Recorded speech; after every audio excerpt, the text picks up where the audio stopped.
ये अल्लाह ताला ने हमें महफूज मकाम पर पहुंचा दिया हुआ है। हम इस खूबसूरत बिल्डिंग में खूबसूरत जगह पर इसमें बड़े महफूज तरीके से बैठे हुए हैं। ये देखें, हम ये महफूज तरीका है हमारा। ये देखें,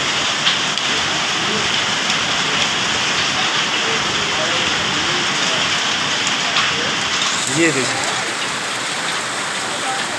ये देखिए, ये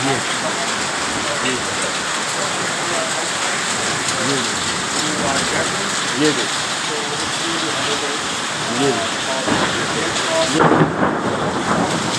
ये और आप ये देखिए